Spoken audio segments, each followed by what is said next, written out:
ধার করে ভোটের আগে পয়সা দিয়ে ভোট কেনা। মমতা বন্দ্যোপাধ্যায়ও একটা লক্ষ্মী ভাণ্ডার নিক, ওনার বাড়ির মেয়েদের, বউদের, বৌমাদের, যাদের সবাইকে লক্ষ্মী ভাণ্ডার দিক। ওদের কি লক্ষ্মীর ভাণ্ডারে সংসার চলে কি? এটা তো গরিব মানুষের উপহাস করা হচ্ছে। এরা অসহায়, এদের কোনো উপায় নেই, যা দেবে তাই লাফিয়ে পড়ে নেবে। এটা অ্যাকচুয়ালি অপমানিত করা হচ্ছে। মানুষের জীবন জীবিকা তার অধিকার না দিয়ে তাকে ভিক্ষা দেওয়া হচ্ছে। দেখলাম যে যুবকরা চাকরির জন্য রাস্তায় ঘুরে বেড়াচ্ছে। এখন দেখছি সেই যুবকরা যুবসাথীর লাইনে দাঁড়িয়েছে।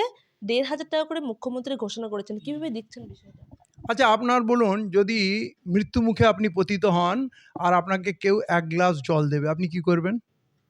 এই যে পাগলের মতো লক্ষ লক্ষ ছেলে এই টাকা নিয়ে ১,৫০০ জন্য ছুটছে, এটা কি ভালো দৃশ্য?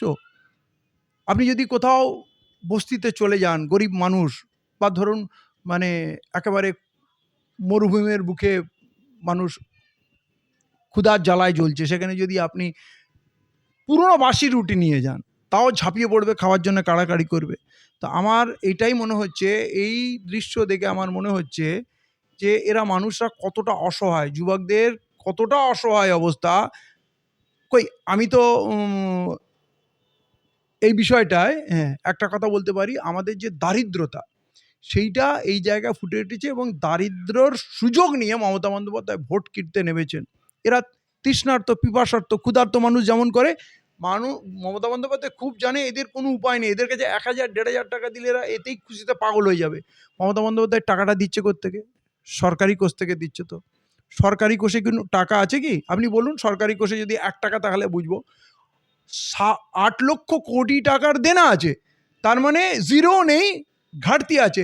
তারপরে টাকাটা দিচ্ছেন মানে কি? উনি আবার লোন নেবেন। লোনটা সুদবে কে? ভোট তো উনি নেবেন, সুদবো আমরা, পশ্চিমবাংলার নাগরিক সুদবো। যেই ছেলেটা নিচ্ছে ওই ১,৫০০ টাকা, তার বাবা তার মা সুদবে। মানে আমাদের মাধ্যমেই তো ট্যাক্স চাপিয়ে, জিএসটি আরও বাড়িয়ে, আরও প্রোডাক্টে যেমন সরকার করে, বা আরও বেশি বেশি প্রোডাক্টে বেশি ট্যাক্স দাও, নতুন ক্রিয়েট করো, বা লোন নিয়ে নাও, লোন বাড়ছে। এটা শোধ কে করবে? মুখ্যমন্ত্রী শোধ করবেন? তার কোনো অল্টারনেট ইনকামের কোনো ব্যবস্থা করেছেন? রাজস্ব আদায়ের, যে এই ব্যবসা, টেকনোলজি, এই ইন্ডাস্ট্রিয়াল ডেভেলপমেন্ট হচ্ছে, এখান থেকে আমাদের রিসোর্স বাড়বে। ধার করে ভোটের আগে পয়সা দিয়ে ভোট কেনা, এটাকে কি আপনি ডেভেলপমেন্ট দেখছেন? নাকি মানুষের জীবনযাত্রার মান এতে বাড়বে? এটা কিছুই বাড়বে না, এটা শুধুই ভোট কেনা হচ্ছে, এবং এর দায় কিন্তু পুরো পশ্চিমবাংলার মানুষের উপরে পড়বে। আপনি জানেন, রাজস্ব যা আদায় হয় 40% শুধু উনি কিস্তি দেন, সুদ দেন, দেনা শোধ হয় না। দেনা তো বেড়েই চলেছে, সুদ দেন। একটা সময় আসবে ১০০ টাকা যদি রোজগার হয়, তাহলে ১০০ টাকাই সুদ দিতে চলে যাবে। এইটা কি খুব ভালো হবে? এই কারণেই উনি ভয়ে টিচার রিক্রুটমেন্ট করছেন না, ডক্টর রিক্রুটমেন্ট করছেন না, নার্স রিক্রুটমেন্ট করছেন না, আশা কর্মীদের ইনকাম সঠিক হচ্ছে না, সিভিক ভলেন্টিয়ারদের হচ্ছে না। এছাড়া আরও অনেক রকম সরকারি ব্যবস্থাপনায় অনেক জায়গায় অনেক লোক কাজ করে। আনএডেড মাদ্রাসার বাচ্চাদের উনি খাবার দিতে পারছে না, আনএডেড মাদ্রাসাদের রেগুলারাইজ করতে পারছে না, সব জায়গায় অল্প পয়সায় মানুষকে শোষণ করে কাজ করাচ্ছেন। তাহলে ওইখানে মানুষের অধিকার কেড়ে নিলেন। পর্যাপ্ত ব্যবস্থা নেই, মানে পরিষেবা দিতে গেলে স্টাফ নিতে, সেটা নিচ্ছেন না, আর সেই টাকাটা আপনি এইভাবে খরচ করছেন। তাহলে যদি পুরো সরকারি ব্যবস্থাটা ভেঙে পড়ে, আর আপনি শুধু ভাতা দিয়ে ভোট কিনবেন, এটা কি ডেভেলপমেন্ট বলে? কেরলে দেখুন, বামফ্রন্ট গ্র্যাজুয়েশন পর্যন্ত শিক্ষা ব্যবস্থাকে টোটাল ফ্রি করে দিল।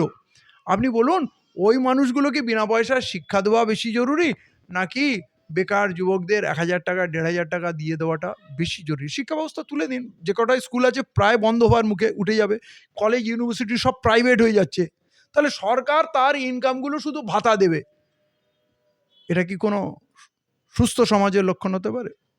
আমি তো বলবো, মমতা বন্দ্যোপাধ্যায় ওই এখন ১,৫০০ টাকা লক্ষ্মী ভাণ্ডার করেছে, মমতা বন্দ্যোপাধ্যায়ও একটা লক্ষ্মী ভাণ্ডার নিক।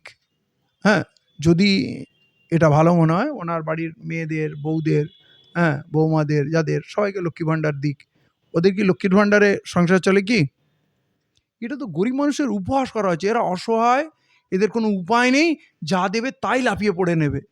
এটা অ্যাকচুয়ালি অপমানিত করা হচ্ছে। মানুষের জীবন জীবিকা তার অধিকার না দিয়ে তাকে ভিক্ষা দেওয়া হচ্ছে।